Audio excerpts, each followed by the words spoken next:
Hola, hoy vamos a desmontar el motor de la economía, empezando por lo más básico, lo que nos mueve a todos, nuestras propias necesidades, hasta llegar a los sistemas tan complejos que organizan nuestra sociedad.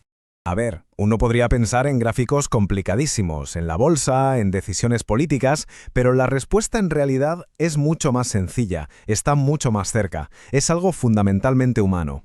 Pues sí, así de simple. En el corazón de cada compra, de cada producto que se fabrica, de cada servicio que se ofrece, lo que hay es una sensación de que nos falta algo. Y es justo ahí, en ese punto, donde arranca todo este análisis. Venga, vamos a meternos de lleno en esto. La primera pieza de este enorme puzzle económico somos nosotros, la gente, y todo aquello que necesitamos para vivir y, bueno, para estar bien. En economía, cuando hablamos de una necesidad, nos referimos exactamente a eso, a un estado de carencia, a sentir que nos falta algo. Esa sensación es la que nos empuja a movernos, a actuar. Es literalmente el motor de arranque de toda la actividad económica. Y aquí está la clave, ver cómo esa sensación se convierte en una acción real en el mercado. Fijaos, todo empieza con la necesidad, algo general, como tener sed. Después, esa necesidad se concreta en un deseo específico. Ya no es solo sed, es el deseo de tomarse una pizza. Y finalmente el momento mágico, cuando ese deseo viene con la capacidad de pagarlo, se convierte en demanda. Justo ahí, en ese instante, es cuando el mercado se activa. Claro, es que no todas las necesidades son iguales. La famosa jerarquía de Maslow nos ayuda a entenderlas como una pirámide. Abajo del todo, en la base, están las fisiológicas: comer, beber, dormir, lo básico. Si subimos un escalón, encontramos la seguridad, tener una casa, un trabajo, salud. Luego viene la pertenencia, que son las relaciones, la amistad, la familia. Más arriba, la estima, el respeto, el éxito, la confianza en uno mismo. Y en la cima de todo, la autorrealización, o sea, llegar a ser la mejor versión de nosotros mismos. La economía, al final, intenta dar respuesta a todos estos niveles. Perfecto, ya tenemos claro el problema, por así decirlo. Nuestras necesidades son casi infinitas. Ahora vamos a ver la solución que la economía nos propone para cubrirlas. Y esa solución viene principalmente en dos formatos. Por un lado están los bienes, que son cosas materiales, tangibles, que podemos tocar y poseer, como un libro o un coche. Y por otro, los servicios, que son intangibles, son acciones que otros hacen por nosotros. No poseemos la educación, la recibimos.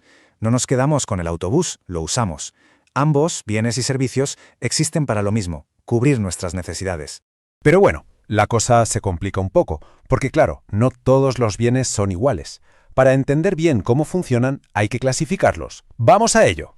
La primera gran diferencia tiene que ver con la escasez. Tenemos los bienes libres, que son anabundantes, que no son de nadie ni cuestan dinero, como el aire que respiramos. Pero el quid de la cuestión, el foco de la economía, está en los bienes económicos. ¿Por qué? Porque son escasos.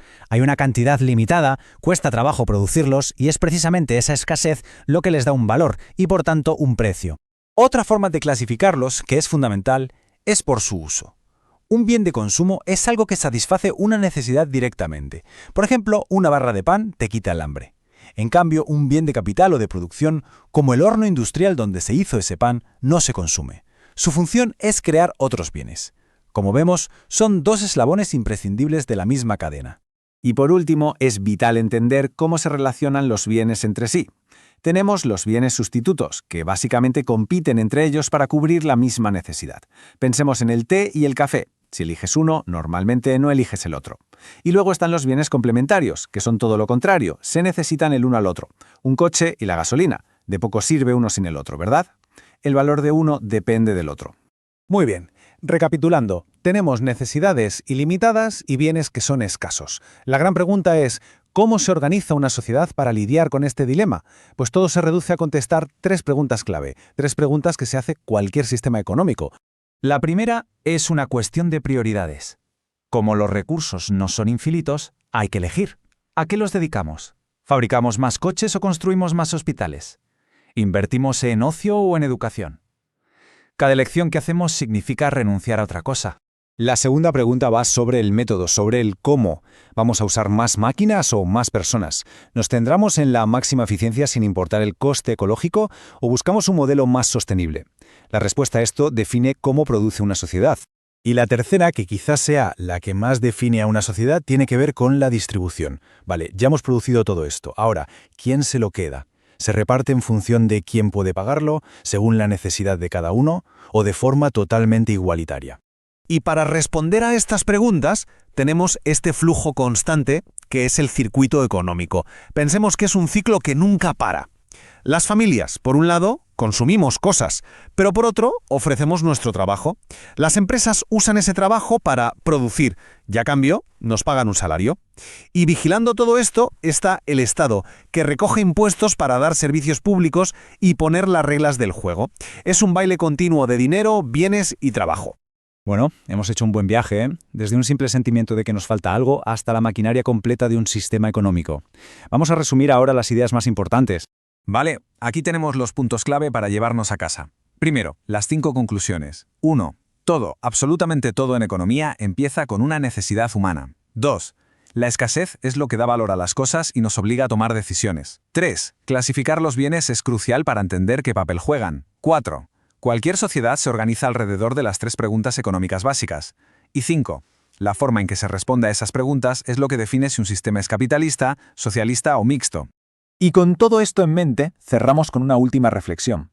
Si cada vez que tenemos una necesidad y la cubrimos, estamos mandando una señal al mercado, y cada compra que hacemos apoya una forma de producir y de repartir las cosas, la pregunta final es casi obligatoria. ¿Qué mundo estamos ayudando a construir con cada una de nuestras pequeñas decisiones económicas del día a día?